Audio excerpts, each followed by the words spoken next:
there's actually another dog inside the barrel. And the owner matches the description of the guy here.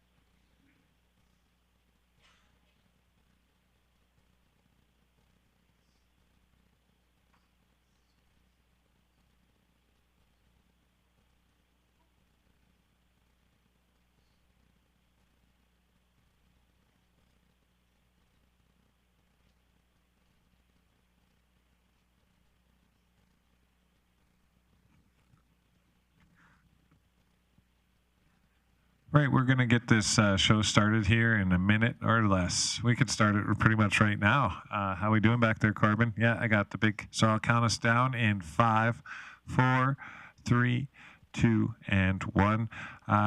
Good afternoon, everyone. Thank you for joining us here today for the Protective and Social Services Committee agenda. I know you're looking at me and you're probably thinking he's not as good looking as Chair O'Toole, but I am filling in for him in the physical realm today while he is at RMA with other councillors and our mayor. But he is online here. I'm just doing the physical chair stuff. So I'll call this meeting to order. We got item number 2. This is item 2.1, Lindsay Arsenal. We have an update from our Legislative Services Department and new information on a vicious dog appeal. Thank you, Councillor Thiessen.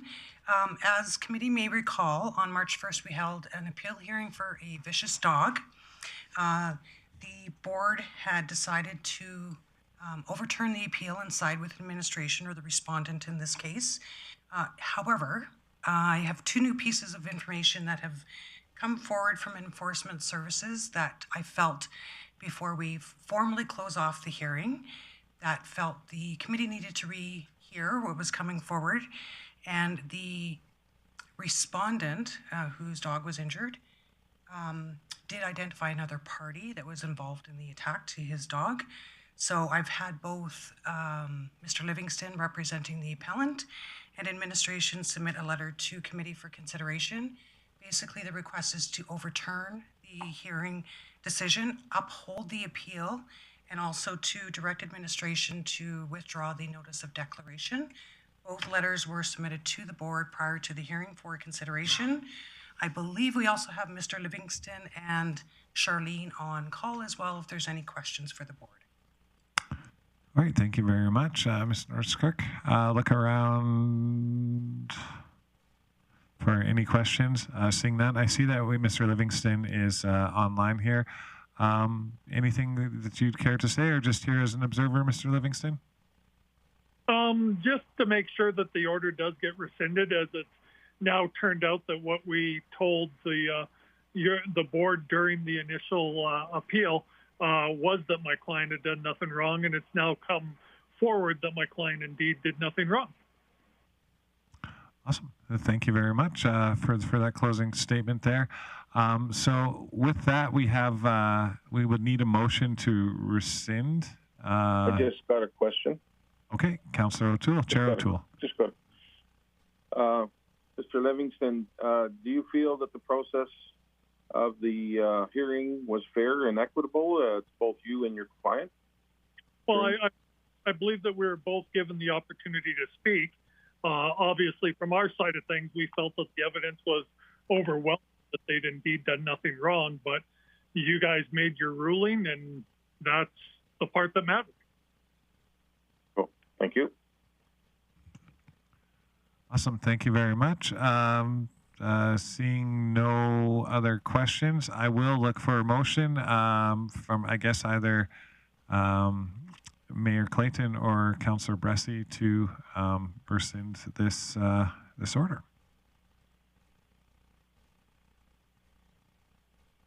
Councillor Bressie. Thank you, Chair O'Teeson. I'm happy to make that motion. All right, and we'll just wait for it to get into our Lee scribe, and we'll call that into question.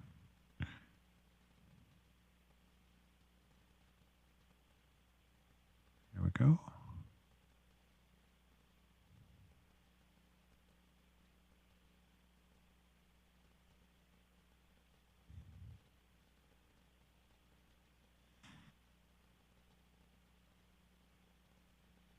Mayor Clayton, how do you vote?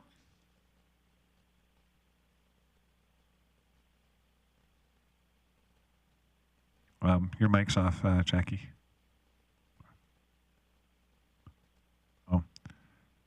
Yeah, in favor. Sorry, she gave me the thumbs up. There it is, and that motion passes unanimously. Thank you very much for your time being here, Mr. Livingston. For any future questions, please follow up with our administration going forward. I also see Councillor O'Toole waving to the camera, so I'll put Kevin on the spot. Kevin. Question to Ms. Valerie Norris-Kirk. Will that motion satisfy your needs on a legal perspective? Thank you. Through the chair, yes, it will. We're only going to add in there the notice of declaration to be withdrawn as well. Thank you very much for clarifying that. You're welcome. Appreciate it. Thank you. Thank you. Have a great day, Mr. Livingston. And moving right along. Sorry, I'm just opening my eScribe again. It wanted to shut down on me. But I can tell you without a shadow of a doubt that our next item will be to look to Mr. Manuel, our Director of Protective and Social Services, for his Director's Area Service Update. Mr. Manuel. Okay, good afternoon. So Community Social Development, I'll report that the Women of Influence Awards were held on March 8th with approximately 150 people in attendance. So congratulations to all of this year's award recipients and nominees. The Grande Prairie Council for Lifelong Learning was successful in a recent grant application to develop a newcomer mentorship opportunity. So looking forward to seeing that program take off. The Youth Advisory Council is holding a virtual session called Financial Literacy 101 with debtless students on March 20th at 6:30 p.m. It's open to anyone, free of charge via Zoom. And the Youth Advisory Council will also be participating with the Rec and Culture Strategy consultations later this month. In enforcement services, we have snow removal patrols underway. So with heavy snowfall this year, enforcement continues to work with transportation to move vehicles from the streets so efficient snow clearing can occur. With the spring thaw around the corner and when the snow starts to recede, the enforcement department is reminding people that that would be a good time to start cleaning up our yards from the various debris that may be left. Additionally, they will be doing active patrols for unsecure loads around the landfill area and working with the parks crews to ensure speed control along corridors where crews are out working. Within the fire department, we have 3 firefighters that recently completed a week-long hazmat training course offered at the Justice Institute in British Columbia. And GP 911 has 3 recruits whose training is underway, which will now fill all of our vacancies in the dispatch center, which is great.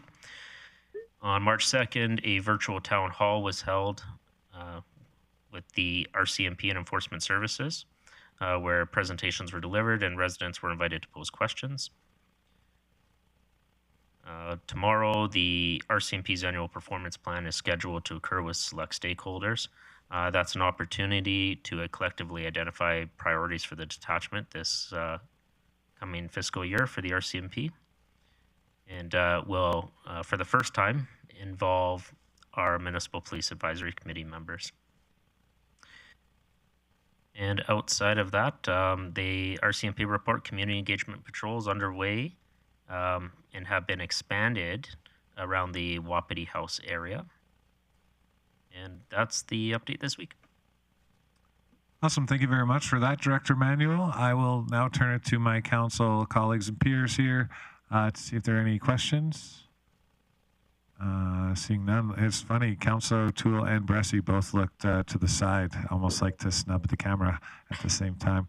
So no questions. Thank you very much for that update, Director Manuel. Now we'll move forward to our next item, item 3.2, the Collision Reporting Center Service Delivery Update. And for that, we have Ms. Helen Napier online and on screen. Welcome, Helen. Thank you, Chairman.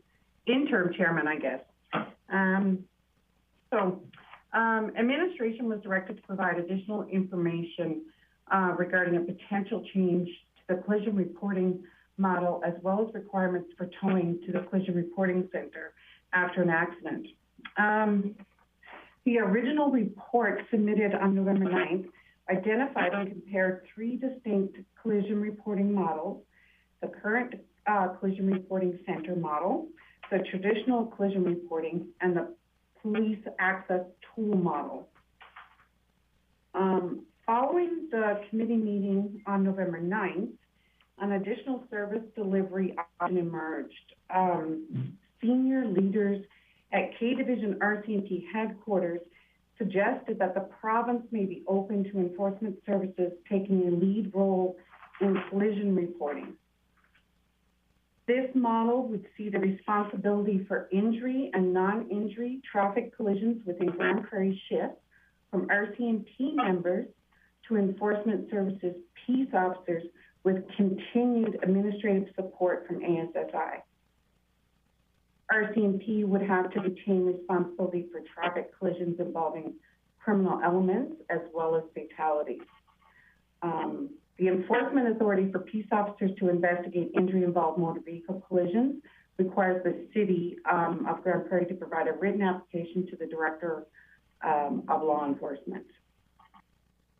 So, original analysis of the PAT model revealed that technology and software upgrades in K Division had been made in recent years and changed how RCMP officers and support staff were processing collision reports across the division.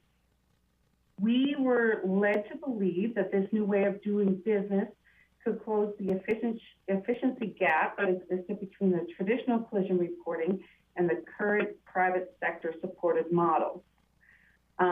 First review of that model determined that the initial perceived benefits of this approach did not align with the real world experiences of other RCMP detachments. The system would require collisions to be directly reported at the RCMP detachment and processed by either RCMP officers or municipal support staff. This service would likely be slower, more labor intensive than alternative options. And this is where I'm going to turn it over to Director Manuel to explain this new emerged option involving enforcement services. Yeah, so this would regularly involve the enforcement services manager, but since our newly recruited manager doesn't start till April 4th, you get me. So the Collision Reporting Center transitioning to enforcement services is an opportunity that didn't previously exist, but was mentioned, is one that K Division now supports. And it allows potentially for the full realization of the benefits of the Collision Reporting Center that we were hoping to see realized under the RCMP, that unfortunately their information technology systems and the protocols they have in place for those at a national level do not permit us to utilize. So what this would see is ultimately the removal of the RCMP from the administrative process of receiving collisions, because to date, although collisions are reported at the Collision Reporting Center, the information received is ultimately duplicated manually into their records management system. Under enforcement services, there will be no need to duplicate that information, which is more consistent with how locations such as Medicine Hat and Lethbridge operate, which would allow us to realize the full benefit of the efficiency of the system. Additionally, this would actually extend out to potentially officers as well, where today peace officers are able to attend and investigate non-injury collisions. They do often attend injury collisions, but don't take the lead in capturing the investigation. This would permit them to do so. Their training actually exceeds the level of collision investigating training that the vast majority of the RCMP officers in the community have. So there certainly wouldn't be a degradation in quality of investigation. That being said, there's still some logistics that would need to be worked out between us and the RCMP, and those discussions are ongoing. As was previously indicated as well, if we are to proceed forward with this direction, we do ultimately need approval from the Director of Law Enforcement at the province. Initial conversations have been positive in that regard, and we don't anticipate too many problems there. Additional benefits was the original Collision Reporting Center allowed us to free up 4 positions from the RCMP detachment, which were previously being paid for by the municipality to support the collision reporting requirement. It's believed we may see additional operational savings. However, we don't know the extent of those at this point until we see what the ultimate deployment looks like. We do believe that potentially co-locating the Collision Reporting Center along with enforcement services at their new office proposed to be at the Coordinated Care Campus would make the location of the Collision Reporting Center, as well as their proximity to assistance from officers and front counter staff, certainly more optimal than the present CKC site location. So with all that said, we are seeking committee to recommend that council allow enforcement services to seek expanded collision investigation authorities from the Director of Law Enforcement to permit primary responsibility for motor vehicle collision reporting in the city of Grande Prairie. All right. Thank you very much, Ms. Napier and Mr. Manuel. I have one question that I'm aware of, 2 it looks like. So I got Councillor Bosch and then Councillor Bressie. Thank you, Acting Chair Thiessen. I have a question. When you spoke about enforcement services attending a non-injury collision, what happens if they go to one of these non-injury collisions and then later on it's identified that there is injury as a result of that collision? How does that put enforcement versus RCMP in place? Yeah, that's a fair question. I'm not sure. Sorry, I can take that. I didn't know who the question was directed towards. Director Manuel, are you going to answer? Yeah, I can answer that. Awesome. Director Manuel. Thank you, Ms. Napier. So through the chair, so what would often occur in that instance is it's something that does happen. Occasionally you get home, you realize you have a sore neck, you see a doctor. It's more of an administrative adjustment at that point. The mechanisms of the collision more or less stay the same. It then becomes an RCMP file. Well, presently it is an RCMP file. There's a parallel system where if enforcement takes the file, they still generate an RCMP file number. So right now we're generating 3 file numbers. When the RCMP investigate themselves, they generate 2 file numbers, both the ASSI file number and the police reporting number. We potentially can go down to just 1. Yeah. Awesome. Good question. Great explanation there, Director Manuel. I'll go right to Councillor Bressie.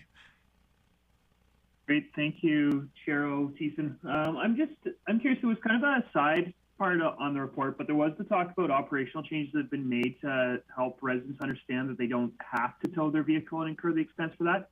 Can you just talk to me a little bit more about how we're making sure residents aren't incurring expenses that they don't have to incur? Yeah, I think Ms. Napier can answer that one. Thank you. Because it's a dual report, I'm not sure who the question's directed towards. So yes, so we were able to confirm that there's no legislative requirement that exists to have your damaged vehicle that's not drivable towed to the collision reporting center. So the legislative requirement doesn't exist. However, one of the things that was discussed is that your insurance company may very well want your vehicle towed to that collision reporting center. That is one thing. In working with our stakeholders, specifically ASSI, the other thing that's happening is they are going back to their clients, the insurance companies, to find out if what the need is to have it towed there, and then they're going to report back to us on what that looks like. So while we've determined there's no legislative requirement from a service perspective, the insurance companies may still want that to happen. Yeah, and I guess what I'm asking is, what are we doing to, since we're wrapped up in this process, what a resident does with their insurance company is their business, but where it becomes our business is if they're given the perception that we've got a requirement or government has a requirement to tow it there. And I want to make sure that if they're getting their vehicle towed, they fully understand that that's not a legislative requirement and it's between them and their insurance company whether they do it or not. So how are we making sure that residents that are in an accident understand that we're not requiring them to get towed? I think that's a communication and an education piece with our stakeholders, our tow companies, that we can commit to getting completed. Right, and then I guess what would be the circle back to, I'm trying to decide if I have to make a motion about this or not, just how will council be informed of if that happens with towing companies and how that's going? Should I be making a motion to talk about this, or is it something Min's going to bring back at some point? We can definitely provide a verbal update. Okay, thank you.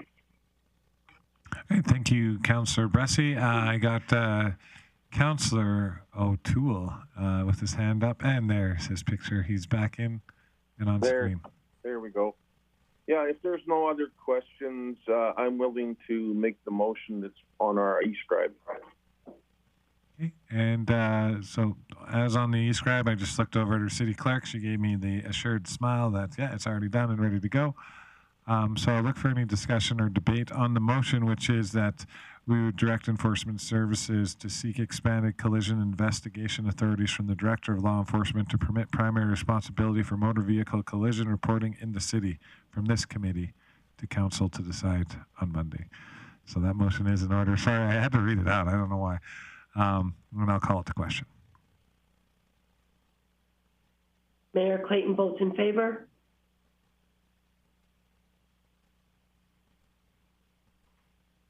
Thank you. That motion passes unanimously. Thank you for the motion, Councillor O'Toole. Moving right along to item 3.3, we got Ms. Tammy Wenzel here to give us a report on living wage. Ms. Wenzel, nice to see you. Thank you. Nice to see you. Good afternoon, everyone. I'm here to present a report to committee on living wage for information. A motion was passed at the February 1st meeting to report back on the living wage in Grande Prairie. The living wage is defined as the hourly amount that each of two working parents with two young children must bring home to meet their basic expenses once government benefits have been added and government deductions from wages and taxes have been subtracted. The living wage is not the same as the minimum wage, which reflects the legal minimum all employers must pay. The living wage is set a higher test. It reflects what earners in a family need to bring home to be able to live in dignity and participate in their specific community. The City of Grande Prairie is a member of the Alberta Living Wage Network, which consists of 13 municipal partners. The Alberta Living Wage Network has developed a standard methodology for calculating living wage across the province, which is consistent with the Canadian Living Wage Framework. The 2021 living wage in Grande Prairie is $19.45. This is a weighted average of the living wage of a family of four at $15 an hour, and the living wage of a single individual at $21.90. Grande Prairie, similar to two other municipalities, followed this methodology. This was in part due to the government benefits related to the Alberta Child Care subsidies that are lowering the living wage for families in many municipalities. The Alberta Living Wage Report, November 2021, which is attached in the appendix, provides 2021 living wage municipal comparators and additional details on how certain household expenses are calculated. As outlined in this report, Grande Prairie is comparable to other municipalities. The annual cost to maintain membership of the Alberta Living Wage Network is approximately $500 annually. Administration recommends we remain an active member of the Alberta Living Wage Network to obtain our yearly living wage calculation and stay informed of the opportunities available through the network.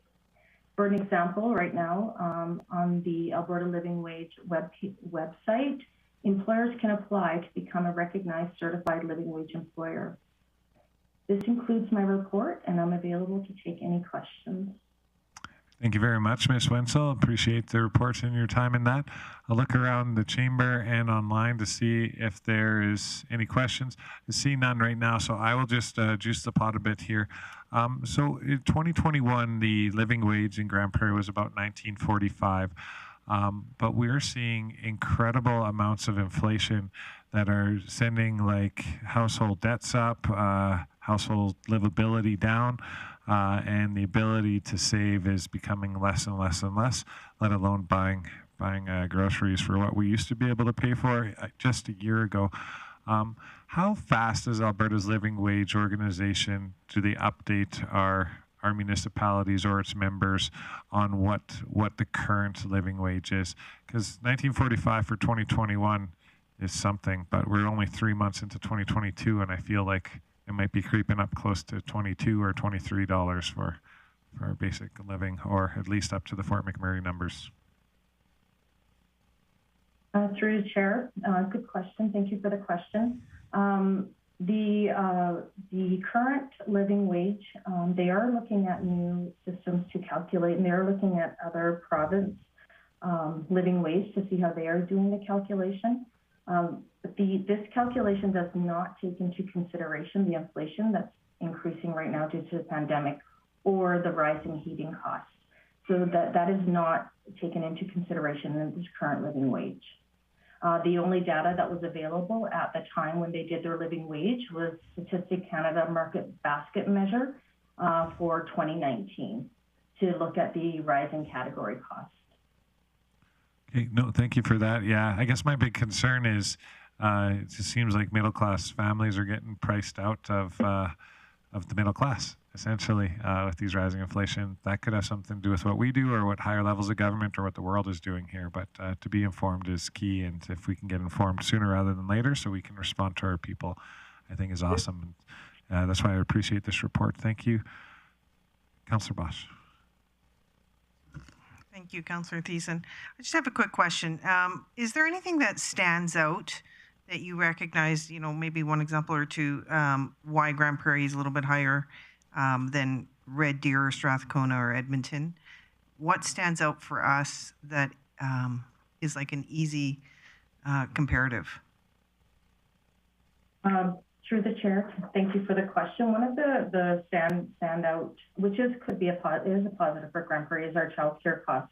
If you look at the report, you can see that Grande Prairie's childcare cost is currently a little bit lower than other municipalities.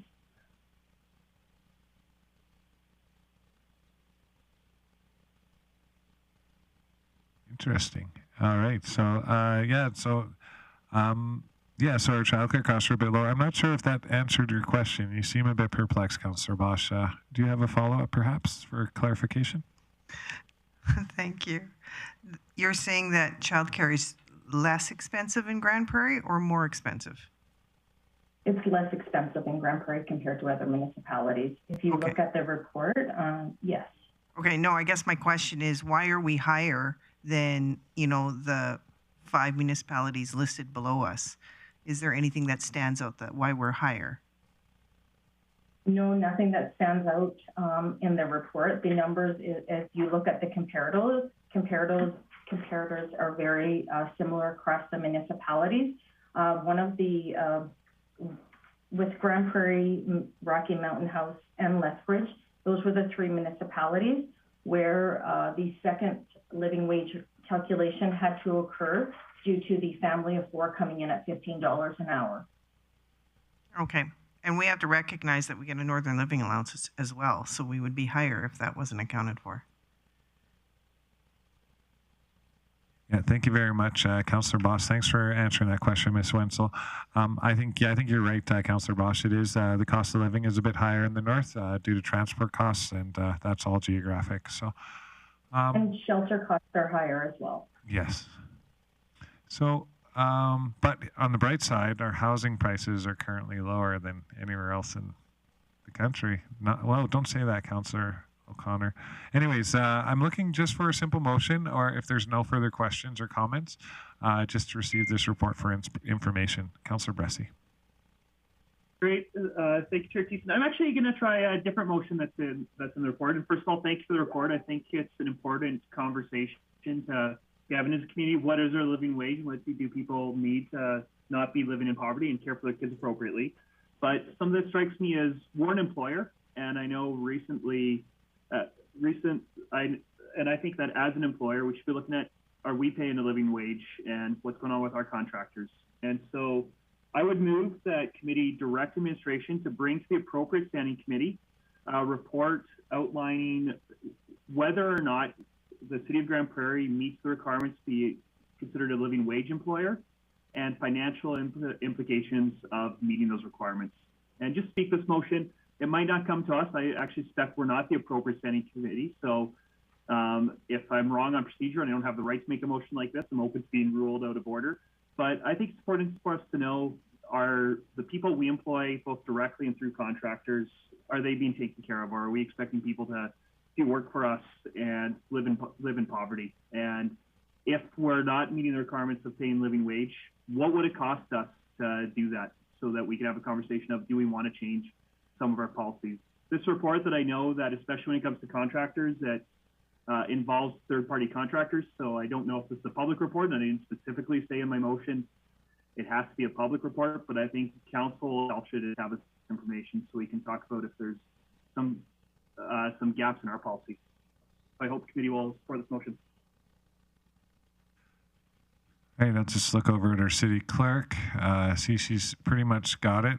I don't see any hands shooting up right now, but of course, everyone on this committee is online. So everyone who has a vote is, I'm looking at on the screen right now. I'm actually going to speak against the motion, Councillor Bressie, and not because I don't feel like it's not a worthwhile bit of information that we could procure from our staff, but I think the City of Grande Prairie is a very generous employer. I don't know, I don't go through everyone's individual payroll, but I do see it on a 4-year basis what our average salary base is. And I think for a report like this, for me to get behind, I would like to see what things the City of Grande Prairie is doing to create opportunities for living wages to happen in our community, not necessarily for our organization. It's a bit more of a broader scope and probably a lot more work. But I feel very good about the city as an employer, and that we are doing our best to keep up with inflation and other stuff and make sure that our staff are treated well as our contracted staff. So for all those reasons, I feel like this would be just a little exercise to pat ourselves on the back. I think we already do well in that.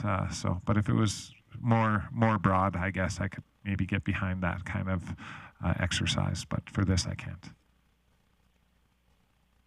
Councillor Bosch. Okay, I'm not on this committee, so this is just my 2 cents. But to me, this sounds like, a lot of work for administration. So you're not only looking at your staff, but you're looking at third party and what they pay their staff. I think that's an exorbitant amount of time to invest in this type of information. We can get that maybe through labor analysis or something else that somebody else has done. But to task our administration to this, I think is too considerable of a cost. Thanks for your comments, Councillor Bosch. I'll look for other comments around the chamber. See none. I see Mayor Clayton and then Councillor O'Toole, and then I'll let Councillor Bressie come in to close if there are no further questions or comments. Thanks, Chair Thiessen. Just a question for Councillor Bressie. I'm curious of your intent. What's the outcome you're hoping to achieve? For example, I'm fairly confident that the employees in the organization are paid fairly. If the report came back and said 40% of the organization wasn't earning living wage, is your intent to give 40% of the organization a raise? Councillor Bressie. Yeah, and I think my intent is, for now, it honestly is to get new information. It is, I've heard a lot of people say we think we feel, but I don't have the data to know if all of our employees are making above living wage. And I have a hunch that the vast majority of them are, but I also have a hunch that, so I don't have a hunch, but I don't know if some, especially those who are working in senior care, frankly, are one group of employees that I'm especially concerned about, are receiving a minimum wage. And I honestly don't know one way or the other. And I'd like to know. And what do I do with that data? I don't know, because I don't have that data. If it comes back and it shows, it's not going to show us, but if it came back, and to use the numbers that were just used, if it came back and said 40% of employees made under living wage, that would be very different than if it came back and it showed 2 or 3% of employees made under living wage and they were 20 cents below that. So I honestly don't know what I would do with this data when it came back. It might come back and say, yeah, actually we do already meet these requirements, and in which case, great, we should be sharing that, and we should be encouraging other organizations to do that. But I don't know what to do with that information because I don't have it. And for me, it's not. I love to encourage our community to pay a living wage, but I think it starts with cleaning your own, make sure your own house is clean first. And for me, I at least want to know where we're at so that we can talk about, are there changes need to happen or not. So my intent with this truly is just to get information about where we're at right now. Awesome. Thanks for that, Councillor Bressie. No, that wasn't your close, so I still have Councillor O'Toole in the queue. Councillor O'Toole. Yeah, I honestly feel that we probably have that information already, and it would be a good idea to have this at a working group discussion, not necessarily here at this point in time. So I won't support the motion. Oh, it sounds like you're going the other way there, Councillor O'Toole. But thank you for your comments. Seeing no further discussion on the table, I'll give it to Councillor Bressie to close.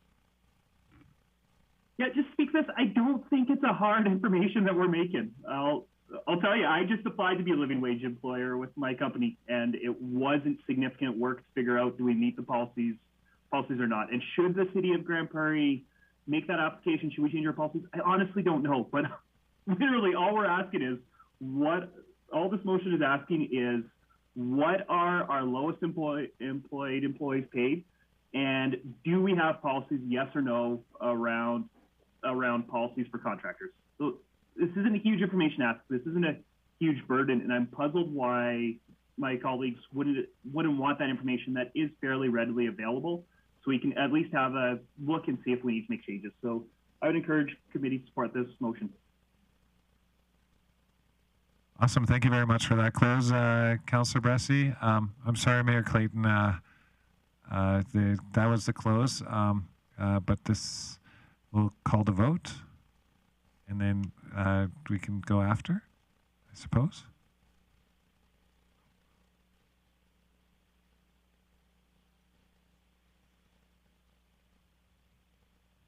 Mayor Clayton votes in favor.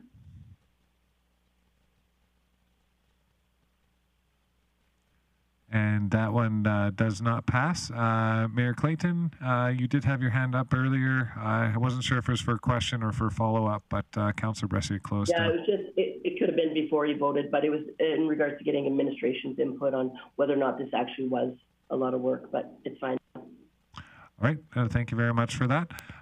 With that, then I will look for, I'll entertain a second motion, the original motion to receive this report for information. Or, oh, we got dueling hands. I'll give it to Councillor Bressie. He might have other stuff on his play. Yeah, thank you. I'm gonna try narrowing the scope of this motion and see if I can persuade my colleagues to support it. So I would move the committee direct administration to bring a report back to the appropriate standing committee, outlining what the lowest wage that we pay to a city employee is. And just speak that, again, I'm not asking for a public report. If for some reason we don't think that should be a public report, it could be a confidential report, but truly this is an easy ask to make. So I hope that the committee will support. I heard a bunch of people say, hey, we're confident we pay above this anyways. So let's get that really simple piece of data and then see if we need to have more conversation around this. Okay, thank you, Councillor Bressie. I have Mayor Clayton in the queue. Question for Councillor Bressie. I need some more defining characteristics of that request. Is it permanent, part-time? Does it include contractors? What's your scope here? Yeah, so I'm narrowing it as taking out contractors, but just any employee that's directly employed by the City of Grande Prairie. What's so the temporary casual as well? Yep.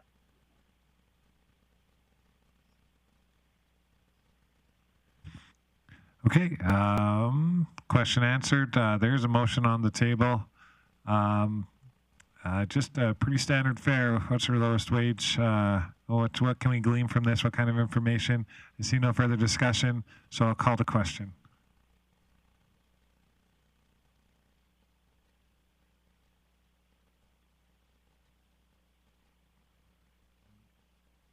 Mayor Clayton votes in favor.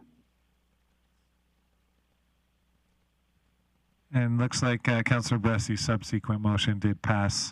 Sometimes it works when we simplify, and we look forward to that report coming. Thanks for your persistence, Councillor Bressy, your tenacity. Seeing that there are no correspondence, no other business, and no review, we'll turn it over to Director Manuel again for our outstanding items list. Okay, thank you very much. So 2 items will be coming off the list today, I hope. We have item 1183, which is our living wage Alberta report, and we have item 1167, which is the collision reporting model.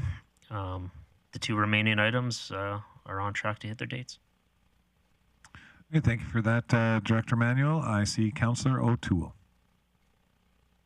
Yeah, I make a motion to amend the outstanding items listed as presented.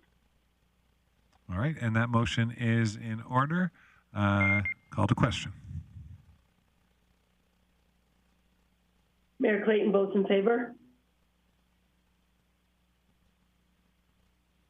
And that motion carries the 4-0 vote. And that would conclude our committee business for the day. Thank you very much, Councillor O'Toole, for letting me fill in for you as a double duty chair today. Thank you to all our administration and council for the great questions and your time given to the city today. Have a glorious day, all. Peace.